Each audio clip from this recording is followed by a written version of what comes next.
una vez más, Dios les bendiga. Saludos de la Universidad Teológica International University. Estamos llevando el estudio de maestría. Todos los que ya nos están viendo por la red, Dios les bendiga a cada uno, nuestro hermano Jimmy en Miami y en los diferentes lugares donde nos están viendo.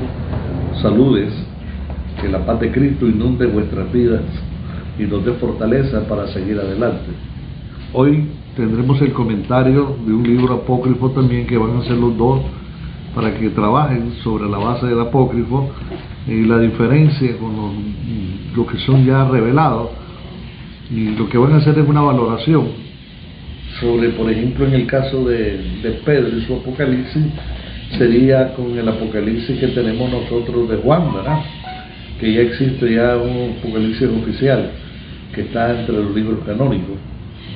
Este apocalipsis de Pedro se encuentra aproximadamente, se considera que en el año 1887 se halló fragmento de él en una tumba de Aquín, y que es parte íntegra de un apócrifo, una traducción etíope.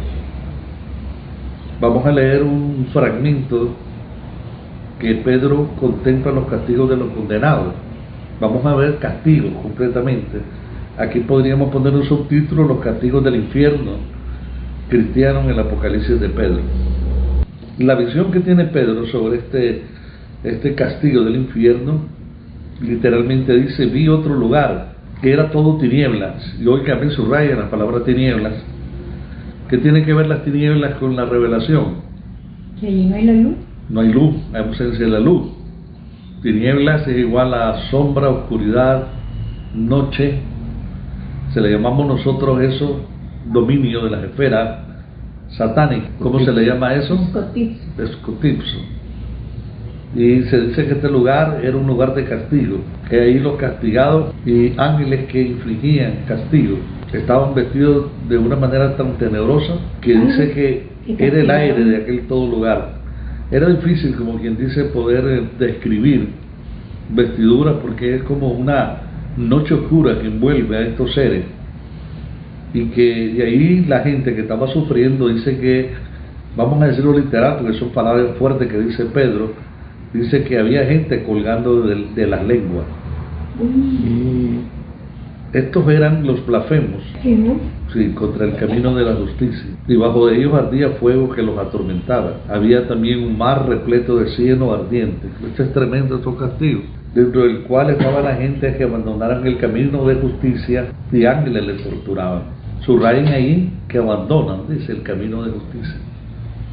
Hago esta mención porque una cosa es abandonar un camino aparentemente del que estuvieron, apóstatas, ¿verdad? Porque no pueden abandonar algo si nunca lo tuvieron o no estuvieron en él. Llamar la atención sobre estos detalles. Entonces eran los incrédulos más que apóstatas. No, porque no lo que abandonaron el camino de justicia. Y vamos a buscar, vamos a buscar un texto también, creo que está en busquen segunda Tesalonicense, por favor. Pero con respecto a la venida de nuestro Señor Jesucristo y nuestra reunión con Él, os rogamos, hermanos, que no os dejéis mover fácilmente de vuestro modo de pensar, ni os conturbéis, ni por espíritu, ni por palabra, ni por carta, como si fuera nuestra, en el sentido de que el día del Señor está cerca. Nadie os engañe, nadie os engañe en ninguna manera, porque no vendrá sin que antes venga la apostasía. Correcto.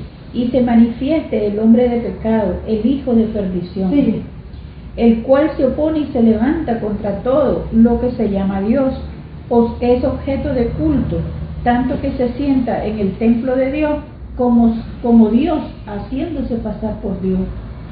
No os acordáis cuando yo estaba todavía con vosotros, os decía esto, y ahora vosotros sabéis lo que lo detiene, a fin de que a su debido tiempo se manifieste. Porque okay. Yo creo que ya viene tocando lo del anticristo. El enfoque aquí, apostasía, porque eran apóstatas. Y recuerdo que la apostasía tiene que ver con gente que en un tiempo creyó, ¿verdad? Y se mantuvo en los fundamentos del Evangelio, pero después dice que los niega, después de un tiempo los abandona y los niega. Entonces eso es duro, porque después de estar en este evangelio predicando la palabra, fundamentando a personas, después tomar la decisión de negar, de decir que no era verdad. Voy a ponerle un ejemplo. Hay personas que hoy, y voy a reservarme el derecho de no dar nombre, dicen que el arrebatamiento no es bíblico. Los he escuchado literalmente de sus púlpitos decir que nos han engañado. Imagínate, decir eso es peligroso. Nos han engañado. Nos han engañado, eso no puede hacerse, porque eso es una palabra que se está lanzando al aire, pero está ofendiendo ¿a quién? A Dios, al Espíritu Santo, que fue el autor de las Escrituras, a los escritores bíblicos, a geógrafos, que son geógrafos, son escritores santos, que escribieron sobre este arrebatamiento, y al decir nos han engañado, los hace mentirosos. Eso es duro, hermano. Sea como sea, una expresión de ese tipo, desde ahí ya hay blasfemia. Claro. Entonces, no es el texto que yo decía, Batirso. Hay un texto que dice, para dar a cada quien, dice, los que no recibieron el evangelio ni obedecieron. No sé si es 1 Tesalonicense, creo, que vayan a la primera carta, en el capítulo 1, por ahí está, dice, que para dar la retribución, dice, para los que no obedecieron, dice, el evangelio de Jesucristo. Como que la idea es, conocieron pero no siguieron obedeciendo. Entonces ahí mismo sería enmarcar a los apóstoles también, que tuvieron un tiempo descansando en los fundamentos del evangelio, pero después rechazaron. Puede ser que esté en el 1 o 2, no recuerdo, pero quiero hacer referencia del texto, es que vivir y después apostatar sobre las verdades bíblicas. Pablo después lo enseña, salieron de nosotros, pero no eran de nosotros, porque si hubieran sido de nosotros, hubieran perseverado en el camino de la palabra. Entonces el asunto no es hablar ni predicar, sino mantenerse firme, fiel a la palabra. De ahí la palabra pistos, recuerden, ser fiel, ser digno de confianza. De alguna manera Dios pone en nuestras vidas, como lo hizo con su siervo, el patriarca Abraham, porque yo sé que Abraham mandará a los suyos que me obedezcan. Entonces la palabra pistos no solo está aplicada desde el punto de vista que Dios sabe en su omnisciencia de que Abraham le va a ser fiel, sino que también mandará a su casa con el mismo mensaje de la doctrina revelada para que le obedezcan. Entonces está garantizando ahí una continuidad, que es lo que nos manda a nosotros el Señor, también continuador de la sana doctrina. Que nosotros podamos perseverar es una acción del Espíritu Santo que nos va a preservar hasta el final. Al Evangelio de Jesucristo, dice, en llama de fuego, dice, da retribución. Ahí lo van a hallar. Vamos a ver entonces quiénes son los que están siendo castigados en este sentido. Pedro ve a gente que estuvo, ¿verdad? Entonces, ¿a quiénes castigan, verdad? Sí, ¿a quiénes están castigando? Dice que era gente que estuvo y que ahora pues está renegando el camino de los apóstatas, dice él. Niegan el camino de justicia. Tuve la oportunidad cuando a mí me llamó. Ahora, la palabra justicia, subrayenla también, que es de gran valía. La justicia tiene que ver con sadik, sadik. Con Z. Sí, TZ, sadik. Y con la palabra que es muy familiar para nosotros en el griego, dikaiousun, tiene que ver que Cristo es la justicia personificada de Dios. Entonces, ¿quién dio esta palabra? El Espíritu Santo. ¿Quién le dijo que el arrebatamiento de la iglesia se iba a dar? Es el Espíritu Santo, una revelación. Y las personas que reniegan del camino de justicia están en contra de las palabras dichas por nuestro Señor Jesucristo. Y aquí entonces dice que estas personas que eran castigadas habían salido y eran blasfemos del camino de la justicia. Ardía fuego que los atormentaba. Había cieno ardiente. Miren, esto es terrible, dentro del cual estaban gente que abandonaron, otra vez la palabra abandonar el camino de justicia, y ángeles les torturaban. Ahora esas palabras que son relevantes. Y tenemos también mujeres que han sido colgadas de cabello, y hay barro hirviente, que cómo será esa naturaleza, un barro que hierve, y que prácticamente estaban llevándose a las personas que habían cometido adulterio. Ojo con esto, ¿verdad? Porque esto viene a ser hoy, en nuestra vida cotidiana, hoy se acusa a muchas personas de estar en adulterio. Y ya sabemos que el adúltero es una persona que casado se divorcia y se casa con otra, ¿verdad? O la repudiada. Correcto. Hoy abandonan mucho, están abandonando mucho también los púlpitos. Los recasamientos. Los recasados hasta 2 y 3 veces, hermano. Ujú. Y entonces dicen que Dios no los va a juzgar por eso, al contrario, a los adúlteros y los fornicarios los juzgará Dios. Entonces es donde dicen que no los va a juzgar. Y el problema es que hoy se habla de un recasamiento que se vuelve muy familiar. Y si nosotros estudiáramos como debe ser las escrituras, el recasamiento va desde el punto de vista de conocer a Dios o no conocerlo. Cuando éramos ignorantes acerca de la palabra, que yo no conocía el camino, era ignorante. Dios no me aplica juicio porque no lo conocía. Antes de llegar a los pies de Cristo, pero una vez que vengo a los pies de Cristo, Él me revela cuál es el camino y que esas son las demandas del pacto, de la alianza, del verín. Entonces, una vez que Él me revela cuáles son esas demandas, yo no puedo pasar encima de ellas. Y después decir que yo no me di cuenta, yo no sabía.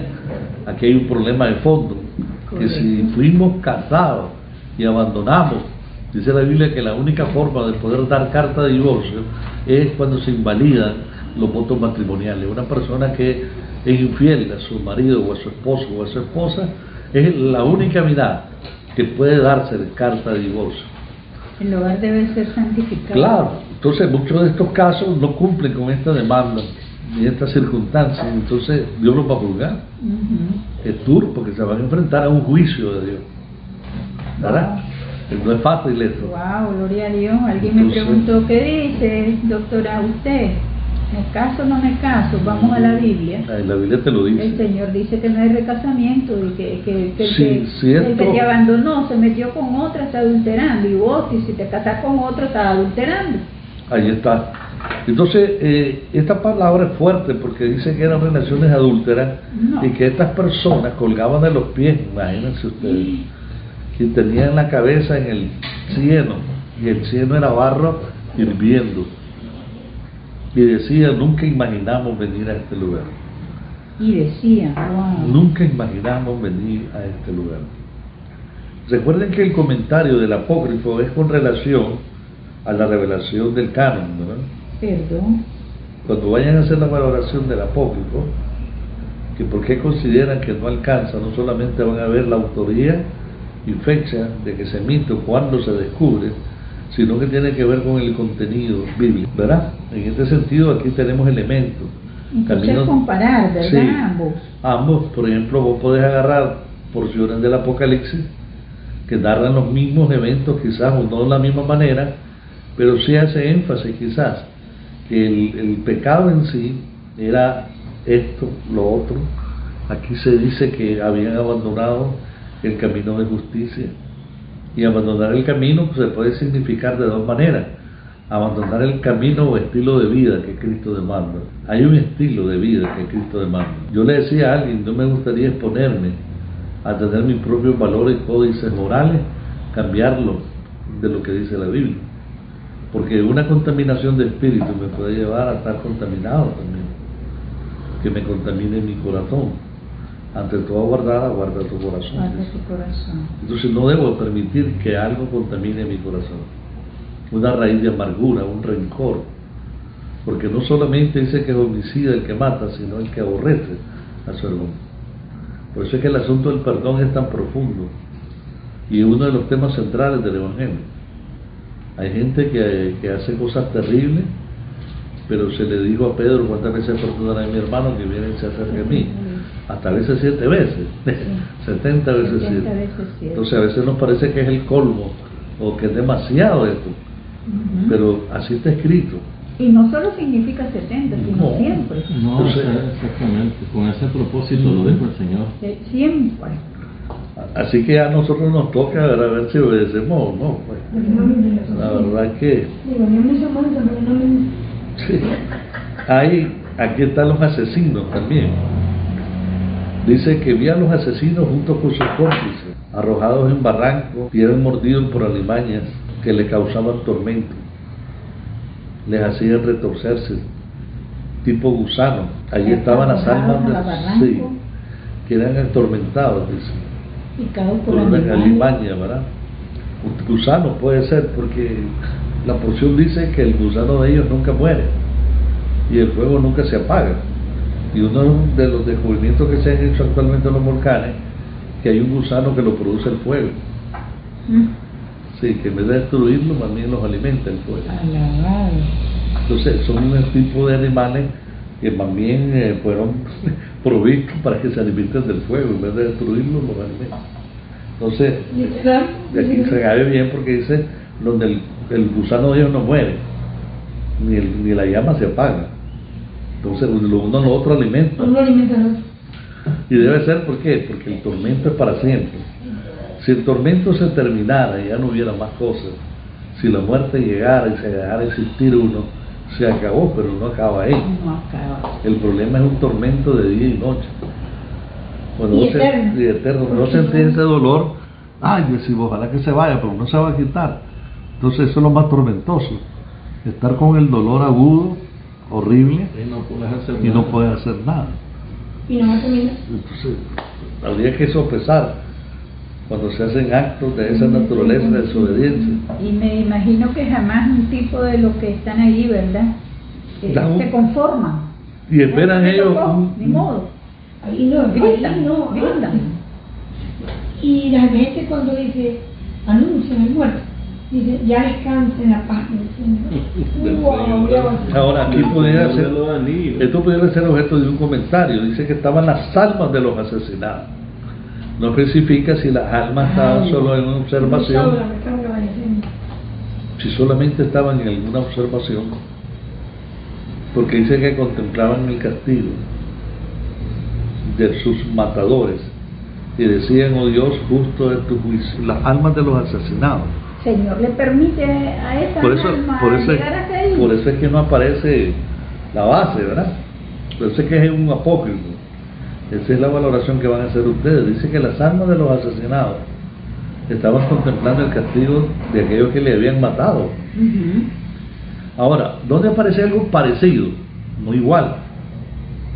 Aquellos que están ¿Qué es lo que decía? las almas debajo del altar. Del altar. Cuando le preguntan, Apocalipsis 6:9. dice que estaban las almas de los decapitados.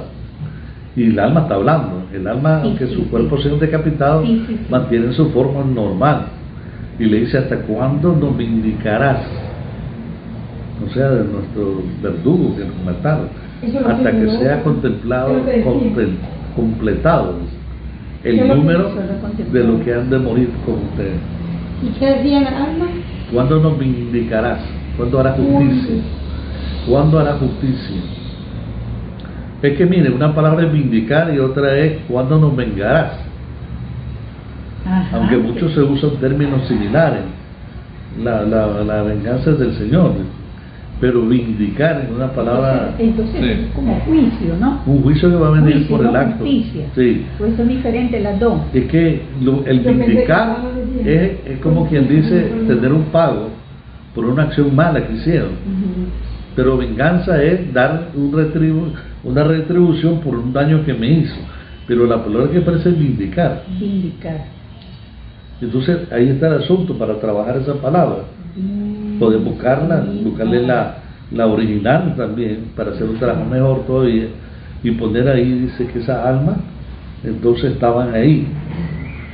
Vi a los asesinos, ya dijimos de eso, estaban las gusanos, estaba el fuego. Cerca también se vio cómo corría sangre y excremento por debajo de los castigados. Quiere decir que es un lugar de viaje, además que es oscuro, sucio, corre excremento, imagínate. Sí. Que la verdad en Apocalipsis no aparece esto del excremento, o no lo he leído bien para que pueda No, tener pero- excremento, Porque ahí nos dice, inmundicia, sí. Pero también lo dice cuando Eva y ah, no, y el hijo ah, Seth, sí. entran Es nuevamente, correcto. se Yo llenan voy de a- cuita. es correcto. Y voy a ir al paraíso y voy a pedir y voy a echarme cemento en la cabeza. Cemento en la cabeza. Ok, entonces, seguimos. Excremento, dijimos, por debajo de los castigados en aquel lugar. De manera de juicio. por Sí. ejemplo. Ya saben que es juicio, ¿verdad? La palabra orgei. Y la palabra orgei significa también juicio regulador de la conducta cuando hay desobediencia de las personas. Juicio es, querido. Juicio regulador de Dios. Orgei, con orgei, Orgei. con H. Sí, con diéresis, vean la U. Juicio regulador de la. Del Dios que hace sobre las conductas de las personas que le desobedecen. ¿Por qué le pongo esto? Porque los juicios que se hacen muchas veces regulan, pero no son de condenación. Algo que regula la conducta es que Él le castigue, lo discipline por un tiempo, pero no lo condena a la eternidad. Pero hay un juicio eterno, ¿ok? Hago esto porque, a ver, les voy a dar un elemento, pero lo van a buscar ustedes. En Apocalipsis sale algo de esto, pero no de la misma manera como lo estamos describiendo. Ustedes tienen que leerlo, y es que de la boca de Jesús sale una espada de doble filo. ¿Cómo se llama esa espada? ¿Quién la usa? Y la otra es otra palabra que la usa el soldado. Entonces la una y la otra no tienen el mismo significado. Una es de Pero no juicio. va a dar los nombres de juicio, o sea. No, ya lo tienen, ya que ya sería repetitivo, ya se los dije. Entonces la doble espada La usa Cristo en la juicio, usa Jesucristo Cuando y Él la viene. usa para castigar. para juicio y Ese justicia. sí, justicia eterna. Porque Juicio viene, y ¿a dónde justicia. hay eso usted cuando viene descendiendo? En el valle de Armagedón. Ajá. Viene, Ahí viene a ahí no hay a manera de juicio. querer aplacar un poco ese juicio. Y la otra que usa el soldado en 6:10 es que dice que es para redarguir, para entrar a lo más dentro, lo más motivaciones, intenciones, deseos del corazón. que Hebreo posee. 4:12. Entonces, pero tiene su nombre en el griego. Sería bueno que en el trabajo me les pongan las palabras griegas, aparecen en Apocalipsis. Ya las hablamos. No se pongan ahí que está difícil, no, está fácil. Versus Apocalipsis. Es correcto. Entonces, aquí estamos hablando entonces de que sí, había un castigo, ¿verdad? Y este castigo estaban sujetas a las personas que estaban ahí. Y dice que no solamente había excremento por debajo de ellos, sino que se formaba un gran lago. Y allí estaban sentadas mujeres a las que la sangre llegaba hasta el cuello.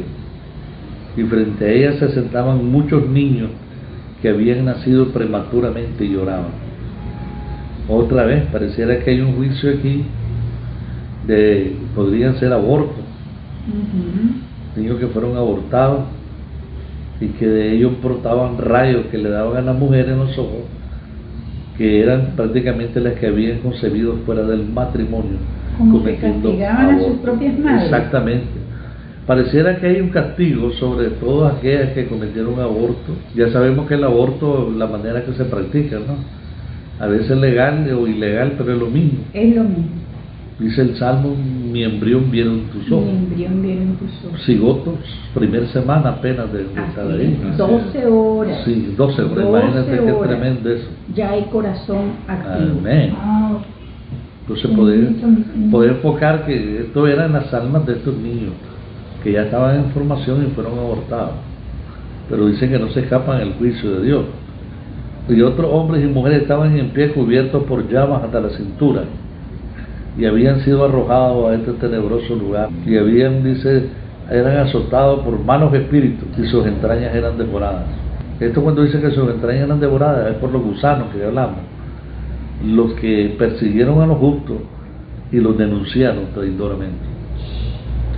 ¿Qué pasa con esas personas que por sus acusaciones muchos mueren? Aquí cabe la persecución, ¿no? Una de las características del movimiento del anticristo va a ser la persecución. Ujú. Y ya hay un espíritu del anticristo que se viene moviendo en los movimientos que se conocen que son contrarios a Dios. Ya hay un sistema de persecución interna.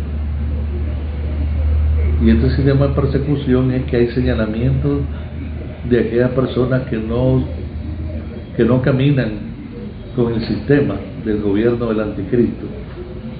Son señalados como contrarios a este sistema, son perseguidos, hay un sistema de espionaje que existe sobre ellos, llegan en países hasta cerrar toda comunicación que puedan tener, no existe prácticamente algo privado que ellos puedan tener, sino que hasta las comunicaciones, sus cartas, todo tipo de forma está controlada por estos sistemas que ya están de ahorita, ya han existido. Este es el espíritu del anticristo. Fíjate que mi hija y mi yerno me están diciendo que están asustados. Hasta que saben, mamá, estamos hablando, apagados los teléfonos, vamos, si has hecho tal y tal cosa, ajá, lo vamos a buscar.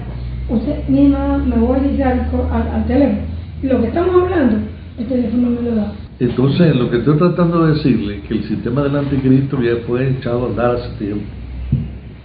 ¿Qué es lo que está pasando hoy? Hay un perfeccionamiento de ese tipo de ciencia y todo lo que se ocupa, porque ahora la tecnología ha avanzado tanto que los satélites, ¿verdad? En Israel. Ahora las personas dicen que lo pueden ubicar desde los satélites. Sí. Y pueden bajar las señales, hermano. Sí. O sea, es tan... Si me lo hubieran contado hace 30 años yo no lo creí. Pero hoy el satélite es capaz de ubicarte hasta en la casa donde estás. Sí.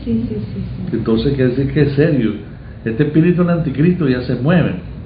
Y así, y ojo aquí, ¿verdad? Porque la denunciaron, los que denunciaron, entonces la denuncia tiene que ver con persecución. La persecución, la primera es detractar, destruir la dignidad humana de la persona, desbaratándola completamente. O sea, no existe ninguna forma que la gente traten de no hacerlo, sino que lo que buscan es destrucción personal de cada uno de aquellos que se hacen objeto de su señalamiento. Y la primera es solamente persecución, pero hay registros ya. Y la segunda tiene que ver con aquellos que prácticamente consideran que son, podríamos decir, opositores del sistema del anticristo, es la cárcel y la tortura. Apocalipsis 2:10, muchos de ustedes serán echados a la cárcel. Entonces se les aplica que ya tuvo esto en vigencia en el 70-75, en los tiempos de cuando fue creado el Apocalipsis también, ya se estaba viviendo. O sea que no es algo nuevo. Este es un ciclo de repetición de la maldad que viene dándose, para que posteriormente sea el último paso, la muerte, ¿no?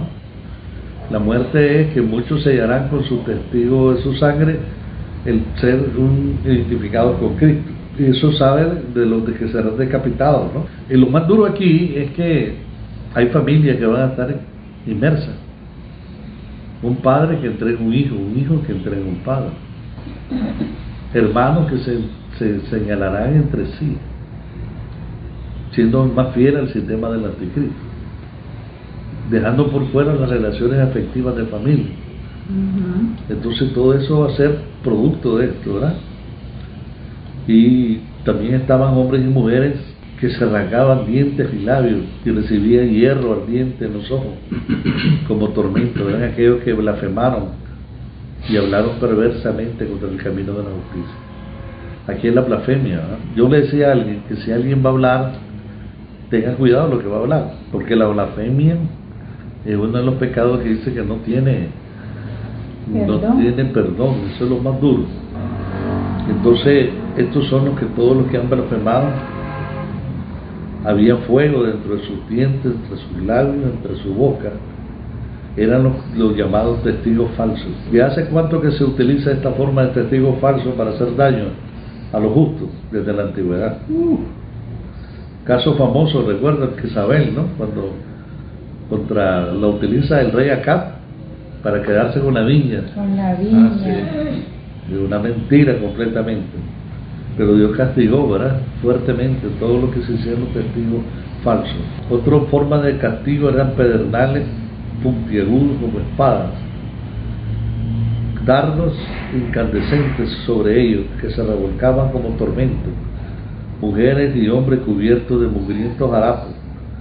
Eran los que habían sido ricos, pero se abandonaron a su riqueza y no se compadecieron de las viudas, ni los huérfanos, ni los desposeídos, y sino que desatendieron los mandamientos de Dios. Al parecer, En este sistema de castigo, cada castigo obedece a una forma de desobediencia del pecado, ¿verdad?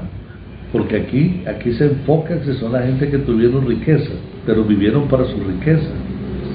Nunca se acordaron de las viudas, de los huérfanos. Como el rico y el Lázaro. Exactamente, vivieron para ellos mismos. Aquel dicho que dice, oh alma mía, gózate porque tienes para gozarte durante mucho tiempo. Están llenos mis almacenes y todo. Entonces le dice, necio, hoy vienen por tu alma. ¿Y de quién será todo lo que has almacenado? ¿Tiene esa cita bíblica? Pues, tendremos que buscarla ya. En Lucas está eso, sí, Sí, recuerdo. no sé cuál es, la que hizo su granero en más. Sí, porque él dice, gózate. Gózate, alma Mía, mía. porque tienes tu granero lleno, como quien dice, no importa lo que pueda venir, no me va a afectar. Hallaron sí, verán lo que les pedí, que en Google le pedí que buscara. Es que no me han echado mi recarga que yo dejé de pagar 30 córdobas por carga.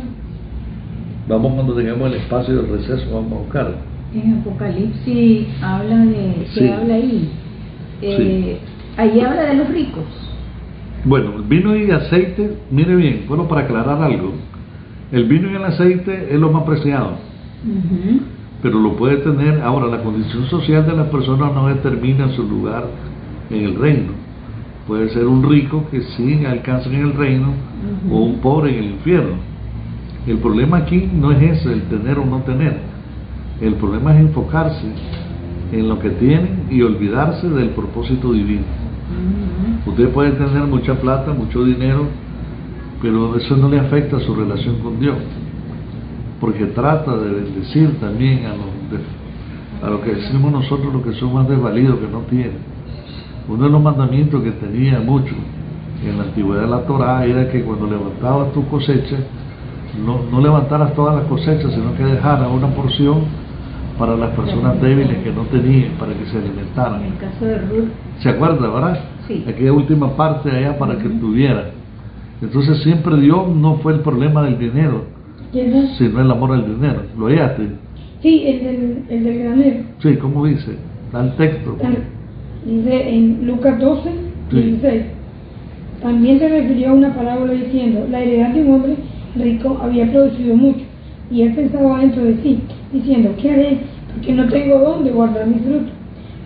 Y digo, esto haré, derribaré mi granero y los edificaré mayor, y ahí guardaré todos mis frutos y mis bienes, y diré a mi alma, muchos bienes tienes guardados para muchos años, repósate, come, bebe, regocija.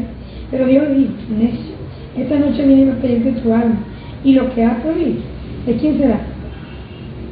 Así que el que hace para sí tesoro no es rico para con Dios. Ok.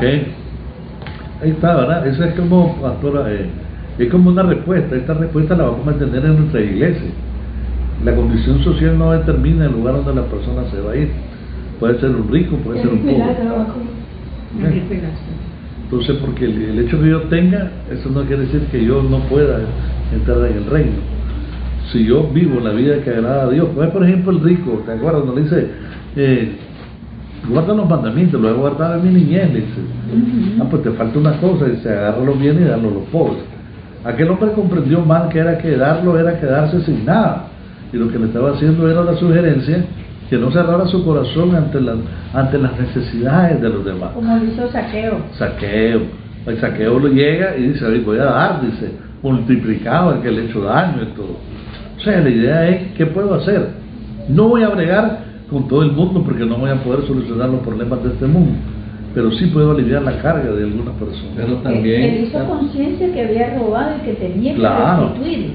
Ahora, ¿cuánta riqueza? La pregunta sería, ¿cuántas riquezas descansan en la justicia social también? No entendí. Cuando lo que yo tengo, o herencia, o lo que he tenido, es un producto justo de mi trabajo, o tiene un origen en alguna forma que no es lícito lo que tengo.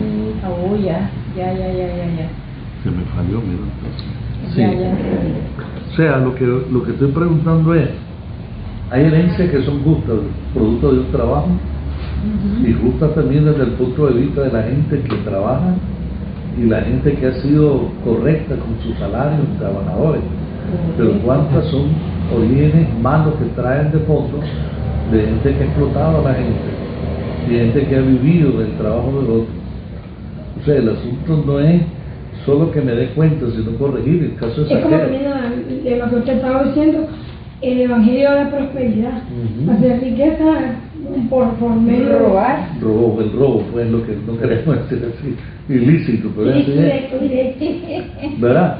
O sea, vos podés ser una empresaria manteniendo unas relaciones correctas, dándole al trabajador, ¿verdad? Lo Sus justo. salarios dignos como deben Con ser. justicia. Con justicia.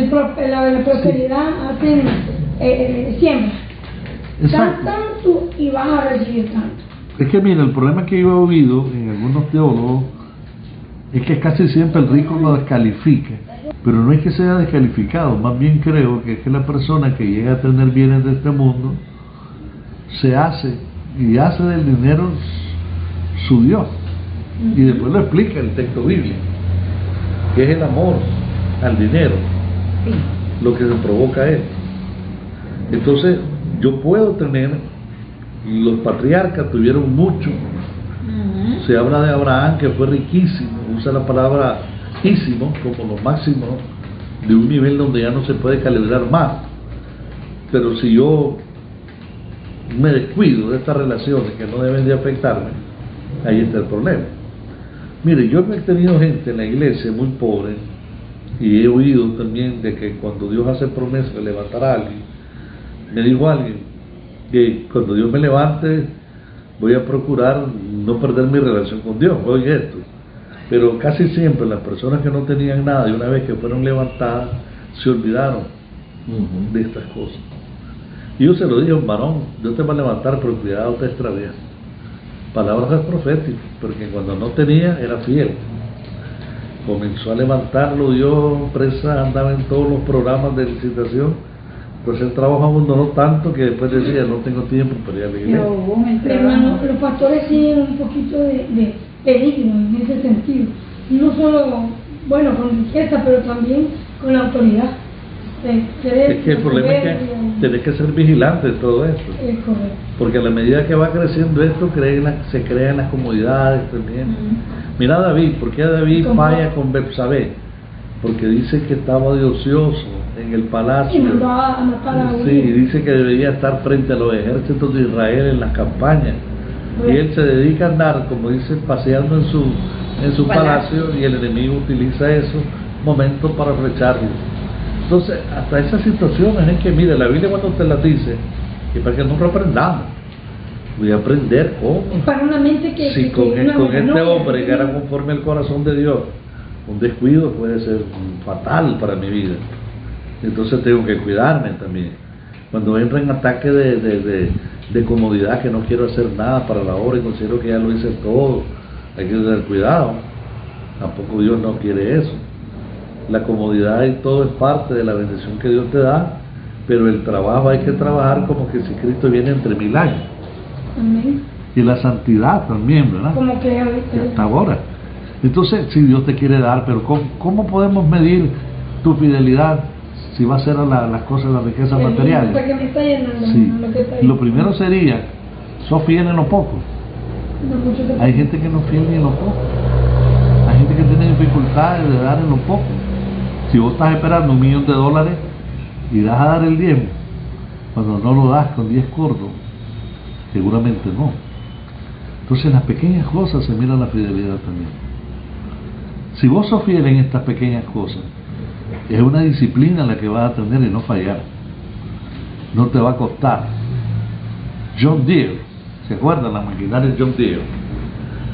John Deere entra en un quiebre económico fabuloso, vienen las empresas a nivel internacional para abajo, y usted se da cuenta que está a punto de que se le acabe la empresa, le ora a Dios y le clama a Dios y le dice: si me sacas de esta crisis económica a nivel mundial, yo te voy a dar el diezmo de todo, pero levanta mi empresa.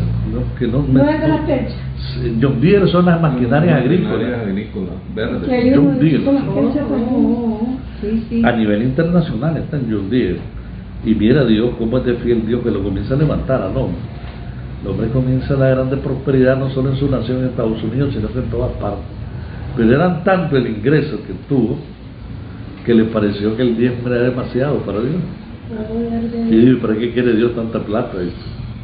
Hizo su esposa sus propias valoraciones. ¿Acaso Dios necesita? Hasta el mismo se cuestionó y dice, le voy a dar mejor un 50%, algo que va a hacer. Cuando él comienza a fallar en lo que le hizo el ofrecimiento a Dios, se viene a pique otra vez la empresa a nivel mundial. Y ahora sí parecía que no había remedio. Y él se percata de la falla que le hizo a Dios. Y Dios lo vuelve a oír, mire cómo es Dios misericordioso. Y le dice, sí Señor, yo te fallé. Pues ahora yo no voy a darte el 10, te voy a dar el 99, déjame el 1 a mí. Alabado. Y así lo hizo, ahí está. Ya él no existe como jefe patriarca de esa organización, pero ahí están las maquinarias John Deere. O sea, Dios es fiel a todo lo que ustedes le proponen, ¿verdad? Entonces lo importante es no aferrarnos nosotros a la riqueza y que sea nuestro Dios. Entre más usted sepa dar a la gente, sus manos nunca van a estar vacías. Que no te hagas el corazón cerrado ante el dolor, en la misericordia. Dios bendice al dador alegre. Así es. Y la misericordia tiene que ver con el dolor ajeno. Nunca nosotros seamos indolentes y no sentir el dolor ajeno. Porque tiene que, a veces hay personas que son dadoras. Mi madre es dadora. Sí. Y ella es un canal de bendiciones. Dios le da, entre más da, Dios más le da. Ellas han aprendido eso, Sí. Y ellos saben, y yo lo que digo, yo no voy a tener mi dinero en saco roto. Esa es una disciplina que he aprendido. ¿A dónde vas a poner tu plata? ¿En terreno duro y estéril? No, porque sería perderla. Entonces no puedes también dando plata en lugares que Dios no está ahí en la necesidad. Ya, yo viví un tiempo en la villa, allá en Masaya, y había un hombre que me conocía como pastor, que siempre me casaba en la vuelta cuando iba para la casa. Yo tuve una casita ahí, y yo le daba, que me agarraba el encuentro, me sacaba el billetito, ahí va pues. Y supuestamente él ya no bebía ni nada, pero en una visión Dios me muestra que él no había dejado el hábito de la droga, y todo billete que le daba era para comprar droga. ¿Para qué me lo da? Para que yo no siguiera sembrando y tirando mi billete en saco roto. Entonces aprendí que hasta eso, que cuando vas a sembrar, tienes que buscar la tierra fértil que Dios quiere que vayas a sembrar. Que Dios te diga dónde vas a sembrar. Pero la limosna estaba relacionada con dársela a los pobres, porque las ofrendas son las cosas que damos para ayudarnos dentro de la iglesia. Pero siempre las limosnas eran para los necesitados. Son aquellos que no tenían la manera de devolvernos nada, y la idea era que siempre nosotros nos acordáramos de ellos. Los escritores del primer siglo, por ejemplo, recomendaban mucho de la caridad, le decían también ellos, la limosna. Otros, como el Adidajé, la asistencia social. Clemente, ya en su segunda epístola, fechada en el 220 y el 231, sigue la línea racionalista de Orígenes, afirmando que la limosna es el medio principal para conseguir el perdón de los pecados. Ojo con eso. Oiga, ¿Diga? Lo que dijo Orígenes, afirmando que la limosna era un medio Clemente. Orígenes, para conseguir el perdón de los pecados. 16.4. Policarpo, obispo de Esmirna, muerto en el 167 en su epístola a los filipenses. ¿Cuál es el otro, disculpe? Policarpo de Esmirna, muerto en el 167, en su epístola a los filipenses, dice que va a recomendar encarecidamente la limosna. Cipriano, obispo de Cartago, en el año 249 y 258, va a formar su tratado titulado De Operative Eleemosyn. Cipriano, obispo. Apenas Policarpo lo que hizo. Policarpo de Esmirna, 167. Sí. Dice que también recomendó encarecidamente la limosna. O sea, todos ellos hablan sobre la limosna. Cipriano, obispo de Cartago, habla en los años 249 al 258, va a hacer un tratado inclusive que se llama De Opere Eleemosyn, ¿verdad? Entonces este tratado defiende que Dios cuida lo que se corren a los demás. Ahí pueden hacer un comentario, porque al parecer uno de ellos dijo de que tenía que ver mucho con el perdón, habría que hacer la valoración. Lo que Dios dijo. entonces, Que Dios cuida. A los que ayudan a los demás. a que ayudan a los demás. Se capta eso. Sí. Hay una gran necesidad de que Dios va a cuidar siempre a los que se corren a los demás. Cuida de mí. O sea que no hay peligro, porque aquellos que piensan que dando se pueden quedar sin nada. Dando limosna se van a Es quedar. canal de bendición, es un Sí, canal. no va a disminuir su riqueza y no van a ser nunca expuestos a la pobreza y a la necesidad. Más bien esto lo podemos relacionar como Santiago, ¿no? Cuando dice que si alguien llega con necesidad y te pide, no basta con solo orar y decirle que Dios te provea, si en mí hay el dinero que puedo cargar para suplir, tal vez no toda una vida de ese hombre, pero puedo suplir un almuerzo, una cena, el hambre que puedan traer. Compartir. Dice que esto será señal como de la verdadera religión, dice. Porque nosotros atacamos la religión, religare, de latín, toda creencia universal de un Dios que no es el verdadero, pero aquí la religión está asociada cuando nosotros estamos sirviendo al Dios verdadero y seguimos los pasos, seguimos los pasos de todo aquello que nos enseña la Sagrada Escritura. Clemente de Alejandría hace una expresión: ¿quién es el rico que se salva? Este autor defiende que para salvarse no es necesario desprenderse de todo lo que uno posee, sino mantener el corazón alejado de todo el deseo de dinero y libre del apego desordenado a sí mismo. Es lo malo. Sí, lo que él dice no es que te vas a quedar, como dijimos, sin nada. Ahora, porque aún Dios a veces en su revelación, recuerdo que el siervo G. Ávila en una ocasión, cuando mantenía el satélite, dice que ese satélite, no sé cuánto le costaba allí mantener el satélite, y ganaba 10.000 en la bolsa, que eran las entregas que él daba para poder tener el satélite. Tenían que pagarlo en ese fin de semana. Y él estaba orando a Dios con sus 10.000 córdobas, dando gracias por la bendición.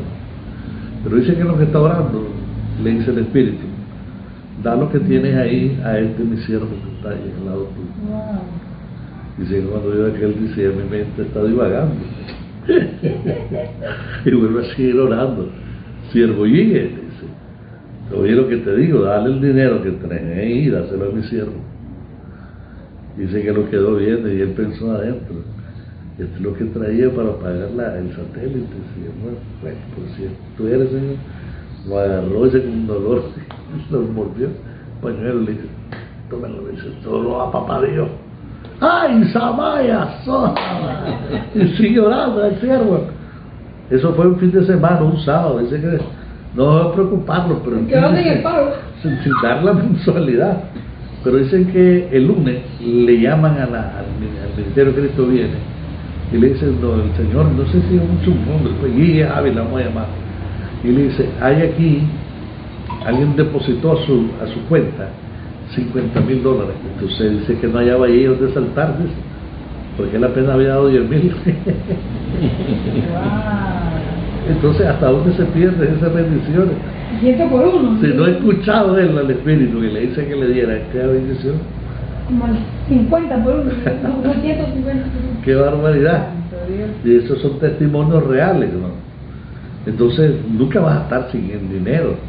Y eso lo aprendieron hasta los patriarcas. Sabían que ellos podían bendecir y Dios se las iba a llenar malas, hermano. El problema es que no somos disciplinados en este asunto. A veces nosotros hasta tenemos temor de que lo que vaya a dar me quede sin él. Pero Dios es un Dios que trabaja así. Hermanos que dan nunca estarán vacíos. Y si eso lo ejercitamos, caminamos, vamos a tener una práctica, ¿ya? Y nunca vas a estar con la inquietud del día de mañana. Que es que Dios, cuando habló sobre el día de mañana, cada día traerá su propio afán. Buscad primeramente el reino de Dios y su justicia, y lo demás vendrá por añadidura. Todo aquello que estás pensando, que comeremos, que vestiremos, que beberemos, eso te lo voy a dar. Pero tener una relación correcta conmigo, todo lo que necesitas te lo voy a dar. Ahí está. Un texto que dice que el hombre que conquista el mundo perderá su alma. ¿De qué vale al hombre ganar todo en la vida sin progreso? Tenemos unos 5 o 10 minutos de descanso. Volvemos. Dios les bendiga nuevamente. Continuamos con el estudio de maestría de parte de la Theology. La universidad ahora mismo continúa con estos estudios, llegando a todos los hermanos que nos han ya nos miran por la red, dándole continuidad al estudio.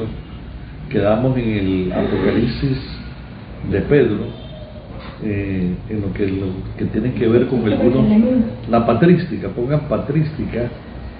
Vamos a tocar algunos elementos de la patrística.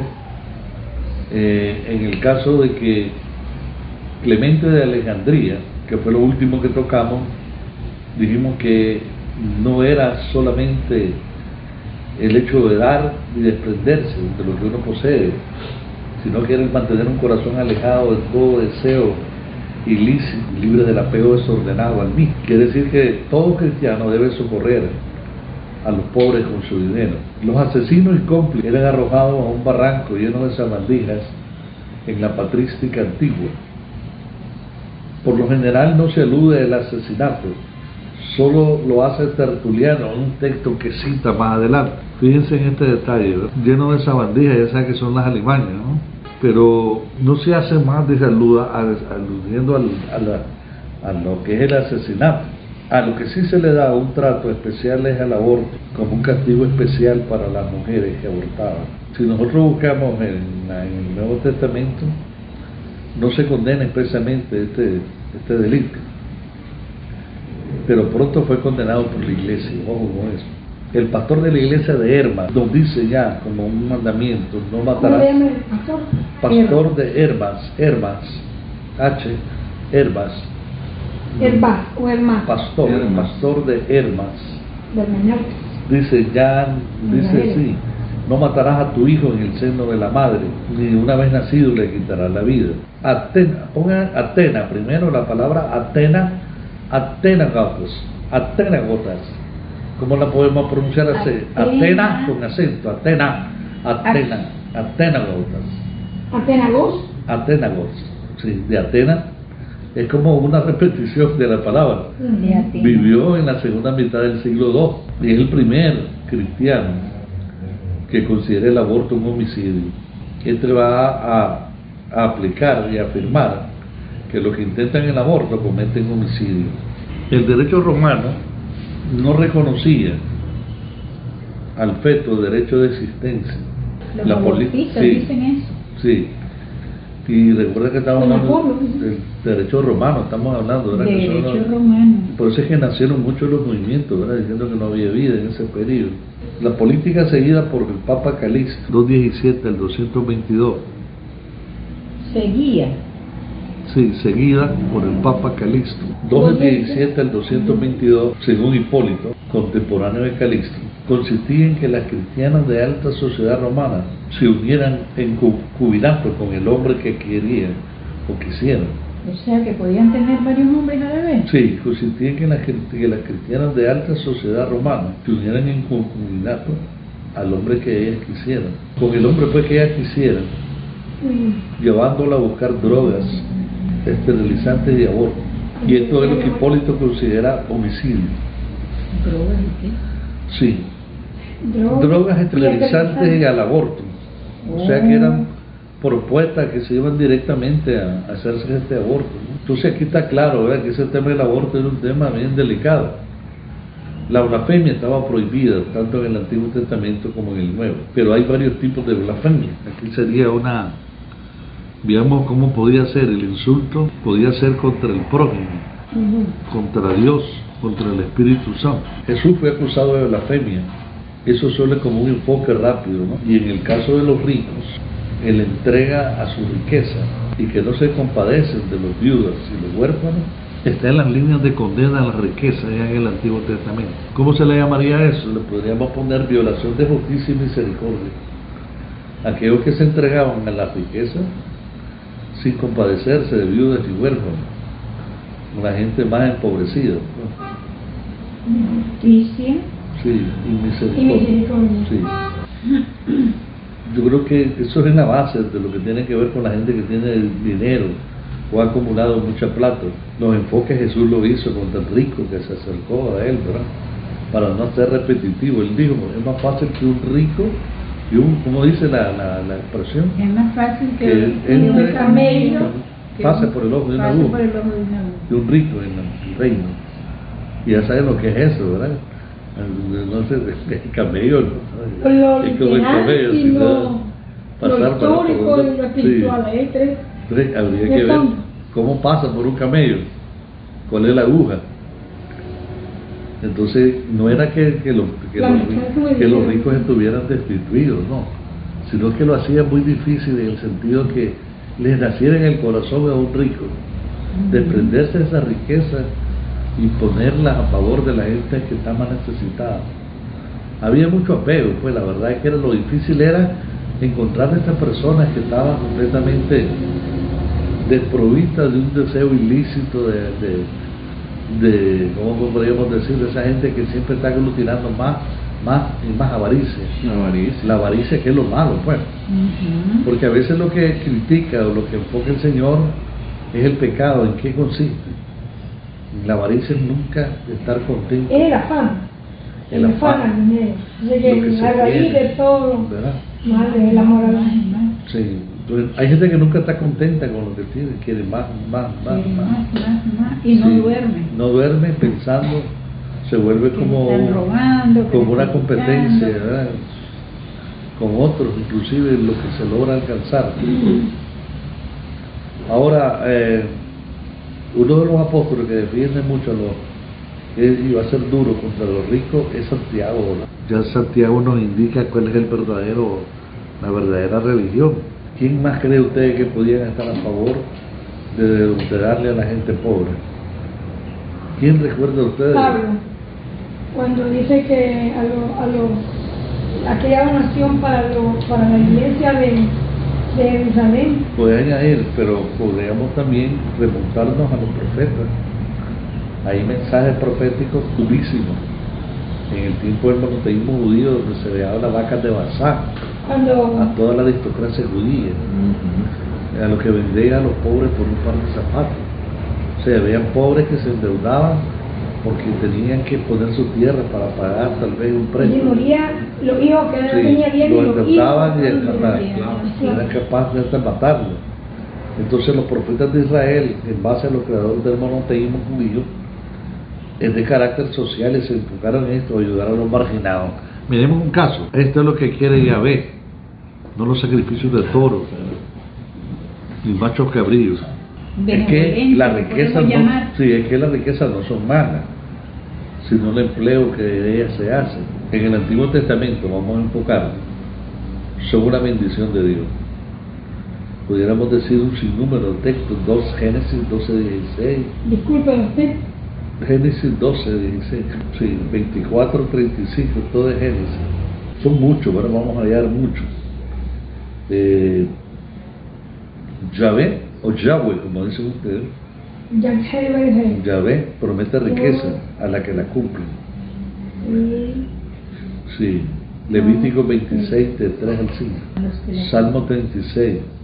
Pérez, Levítico 26, del 3 al 5. Deuteronomio 28, del 1 al 4. ¿Qué son las riquezas? Sería como una pregunta. Son frutos de la sabiduría. Las riquezas acompañan el reino mesiánico. Isaías 4:2.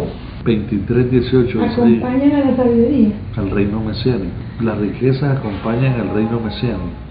¿Y las riquezas no acompañan a la sabiduría? No, las riquezas acompañan al reino mesiánico.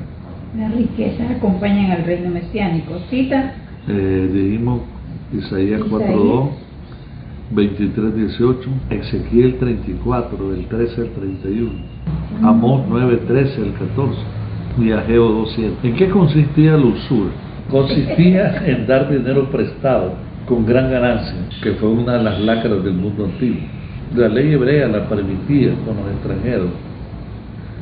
Deuteronomio 15:6, Deuteronomio 28:12, pero estaba prohibida a los israelitas. Recuerden que la usura hasta el día de hoy siguen siendo grandes préstamos con usura. Mi abuelo era usurero y ya le quitó todo el dinero. Sí, es que Lo perdió 50 y pico. que es un deseo. ¿Estaba bien? una explotación, ¿verdad? Todo mala vida, Dios se lo dijo. La usura, entonces hablamos de esto, ¿verdad? Era como una especie de una maldición de Yahvé, era pagar usura los israelitas a los extranjeros. Deuteronomio 28:44. Inclusive las Sagradas Escrituras llegan a indicarnos un procedimiento. Deuteronomio 28:44. Sí. La Sagrada Escritura inclusive llega a indicarnos un procedimiento que va a ser útil para prestar con usura a los pobres. Proverbios 28:8. Útil. Vamos a leer Proverbios 28:8. Ezequiel 18:13. Deuteronomio 28, ¿cuánto? No, Proverbios 28:8. Proverbio 28:8. Primero dice el segundo. Espérame. ¿Cuál fue Proverbio la? 28:8. Ezequiel 18:13. Y Ezequiel 22:12. Proverbio 28:8, ¿lo leo? ¿Sí? El que aumenta su riqueza con usura y crecido interés, para aquel que se compadece de los pobres, las aumenta. 18:13 dice así: prestaré a interés y tomaré usura. ¿Vivirá este? No vivirá. Santo Dios. Se lo come. Que lo come. 22:12 dice así: Precio recibieron en ti para derramar sangre, interés y usura tomaste a tu prójimo, defraudaste con violencia, te olvidaste de mí. Oh, dice el Señor. Defraudaste con violencia. No, pero al final Te olvidaste de mí, dice Jehová el Señor Santo. qué horrible. Toda esa gente que presta no tiene a Dios. Y fue su fracaso.